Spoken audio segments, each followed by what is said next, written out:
Mga kapatid na nananampalataya sa Allah, kung titingnan natin ang mga oras natin sa ngayon, ay napakaraming nasasayang.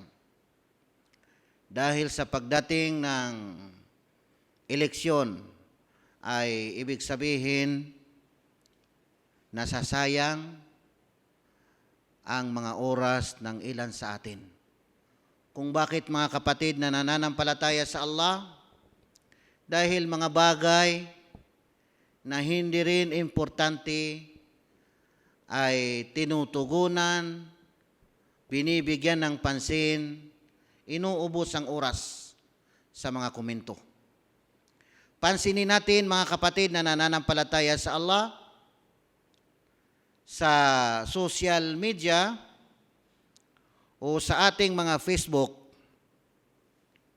pag binuksan natin ay hindi katulad dati. Na kapag binuksan natin ito dati, ay kitang-kita natin ang napakaraming mga post na mga da'wah. Pag-anyaya sa kaisahan ng Allah subhanahu wa ta'ala. Pero sa ngayon mga kapatid, sa mga araw na ito, ay napakaraking lugi mga kapatid na nananampalataya sa Allah. Kasi pag binuksan natin ay wala tayong makita, kundi ang picture ng mga tao, ang mga larawan, o ang mga video ng mga tao na kumakandidato bilang Pangulo o kaya ay bilang Senado o anumang kanilang mga posisyon na hilig na makuha. Na nakakalungkot sabihin mga kapatid, na pati ang ilan sa ating mga kapatid na dati ay wala ka nang makita kundi ang post niya ay puro mga da'wa, mga talata, mga hadis, lahat ng mga magagandang aral sa Islam. Pero ngayon ay lumalabas na lahat ay puro, ibig sabihin eleksyon. Ito ba ay kautusan sa atin mga kapatid bilang mga Muslim? Balikan natin ang obligasyon ng mga propeta.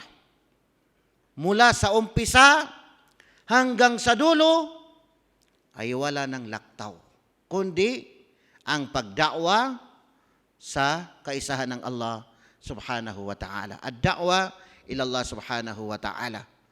Ang pag-anyaya sa kaisahan ng Allah subhanahu wa ta'ala. Mula sa umpisa hanggang sa dulo, gawain, obligasyon, tungkulin ng mga propeta, sumakanila ang kapayapaan, ang pag-anyaya sa kaisahan ng Allah subhanahu wa ta'ala. وَلَقَدْ بَعَثْنَا فِي كُلِّ أُمَّةٍ رَسُولًا أَنِ اعْبُدُوا اللَّهَ وَاجْتَنِبُوا الطَّاغُوتَ.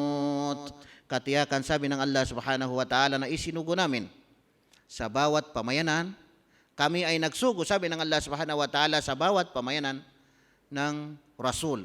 Isang sugo, ani abudullah, na sila ay magsasabi, sambahin ninyo ang Allah. Wajtanibut tagut, at iwasan ninyo ang tagut, anumang huwad na sinasamba maliban sa Allah subhanahu wa ta'ala. Sayang ang mga gantimpala mga kapatid, na ang mga pinapalabas natin, kinukumentuhan natin, ay puro tungkol sa tinatawag na eleksyon. Nakakalungkot sabihin mga kapatid na nananampalataya sa Allah, na hindi natin sukat akalain na papansinin natin sa ngayon, na kapwa mga Muslim ay nag-aaway. Nag-aaway lamang dahil sa ang kanilang kandidato ay si ano, ang iba ang kanilang kandidato ay si ano. Na ang iba ay nagsasabi na ang pagbuto ng mga Muslim sa eleksyon na ito sa ngayon ay haram. Binanggit ang mga talata sa banal na Quran. Ang iba naman ay nagsasabi na ang pagbuto sa eleksyon na ito sa ngayon ay pwede rin. Mahabang pagtatalo mga kapatid na nananampalataya sa Allah. Pwede rin naman mag-usap ng sila-sila lang pero public na ang pagtatalo hanggat sa lahat ng mga kapatiran natin, karamihan ay halos nababasa nila. Ganito ba ang aral sa ating Islam, mga kapatid na nananampalataya sa Allah? ang mag-aaway, ang magsusumbatan, ang magkumintuhan. Sasabihin mo na siya ay hindi nakapag-aral. Sasabihin mo na siya ay may problema sa kanyang akida. Samantala, ang kapatid mo naman ay nakatapos ng mga university. Ganito ba mga kapatid na nananampalataya sa Allah subhanahu wa ta'ala ang aral sa ating pananampalatayang Islam, mga kapatid? Hindi. Kasi dapat tayo ay mag-concentrate sa kaisahan ng Allah subhanahu wa ta'ala. Kasi ang mga propeta, lahat sila ay nagkaisa. Sa anong pinagkaisa nila? Walang iba kundi ang pag-anyaya sa kaisahan ng Allah subhanahu wa ta'ala. Hindi ang pagtatalo. Hindi ang paninira. Hindi ang pagmamaliit. Dapat ay tayo ay magkaisa sa, ibig sabihin, pag-anyaya sa kaisahan ng Allah subhanahu wa ta'ala.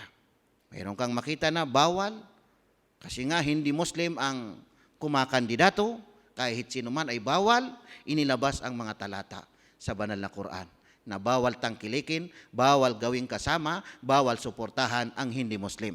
Ito naman nagsabi na pwede rin kasi sa pamagitan ng tinatawag na kung saan ano yung makakabuti sa mga tao. May mga nilalabas din. Mga kapatid, hindi dapat na magtatalo ang bawat isa. Kung kinakailangan na pag-usapan, ilagay sa tamang oras at mahabang usapin ito, mga kapatid.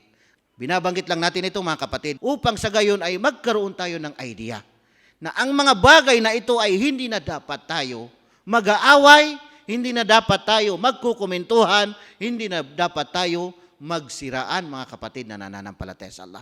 Concentrate na tayo sa ating pag-anyaya sa kaisa ng Allah subhanahu wa ta'ala. May mga oras naman para pag-usapan ang tinatawag na eleksyon, ano yung dapat na gawin natin o kaya ano ang dapat nating piliin, mga kapatid na nananampalataya sa Allah.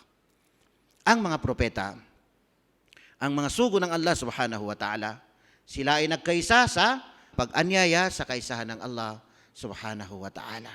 Tingnan ninyo, mga kapatid, ang talata sa banal na Quran, sabi ng Allah subhanahu wa ta'ala, لقد أرسلنا نوحا إلى قومه فقال يا قوم اعبدوا الله ما لكم من إله غيره.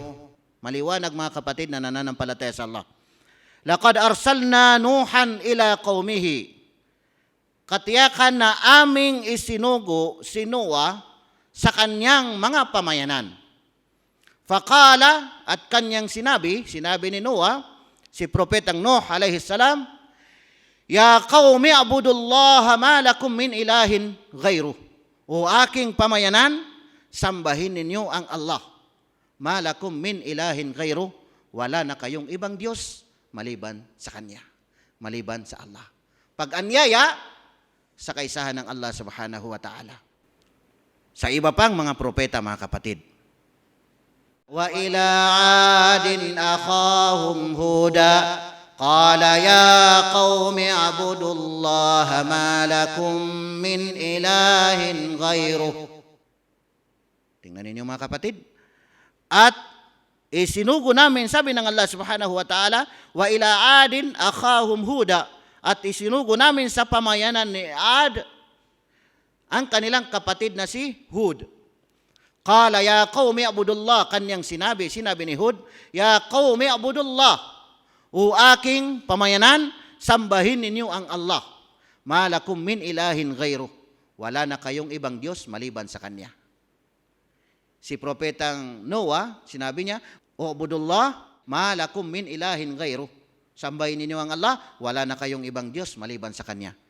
Si Hud, Ubudullah, ma lakum min ilahin ghayru. Sambahin ninyo ang Allah, wala na kayong ibang Diyos maliban sa Kanya. Si Salih, wa ila thamud akhahum saliha qala ya qaumi abudullaha ma lakum min ilahin ghayru. At aming isinugo, wa ila thamud akhahum saliha, at aming isinugo, sabi ng Allah subhanahu wa ta'ala, sa pamayanan ni Thamud, ang kanilang kapatid na si Salih, qala ya qaumi abudullah, kanyang sinabi, o aking pamayanan, o abudullah, sambahin ninyo ang Allah, ma lakum min ilahin ghayru. wala na kayong ibang Diyos maliban sa Kanya. Wa ila Madyana akhahum Shu'aiba qala ya qaumi abudullaha ma lakum min ilahin ghairuh. At aming isinugo, sabi ng Allah subhanahu wa ta'ala, sa pamayanan ng Madyan, ang kanilang kapatid na si Shu'aib. Qala ya qaumi abudullah, kanyang sinabi, o aking pamayanan, sambahin ninyo ang Allah. Malakum min ilahin ghairu. Wala na kayong ibang Diyos na dapat sambahin maliban sa Kanya. Tingnan ninyo mga kapatid na nananampalataya sa Allah. Si Propetang Abraham, ganon din. Si Propetang Moises, si Propetang Jesus, hanggang sa pinakahuling propeta na si Propeta Muhammad sallallahu alaihi wasallam, ganon din. Pagsamba sa kaisa ng Allah, ang kanilang ibig sabihin ay ipinaanyaya sa mga tao. Kaya mga kapatid na nananampalataya sa Allah, dapat ay magkaisa tayo. Hindi tayo dapat mag-away-away. Hindi tayo dapat na, ibig sabihin, magsisiraan. Lalo na kung ito ay nakikita mismo ng mga kapatid natin na mga Muslim na mahina ang kanilang pananampalataya, o kaya ay mga kapatid natin na hindi mga Muslim na magiging dahilan na kasuklaman nila ang Islam dahil ang Islam pala ay pag-aaway-away. Tingnan ninyo mga kapatid na nananampalataya sa Allah, isang balik Islam, isang born Muslim, nag-aaway dahil lamang sa ibig sabihin eleksyon na ito. Mga kapatid na nananampalataya sa Allah, paalaala lamang ito sa atin na ibig sabihin, hindi dapat tayo magbukod-bukod, mga kapatid na nananampalataya sa Allah. Aqulu qawli hadha wa astaghfirullah li wa lakum.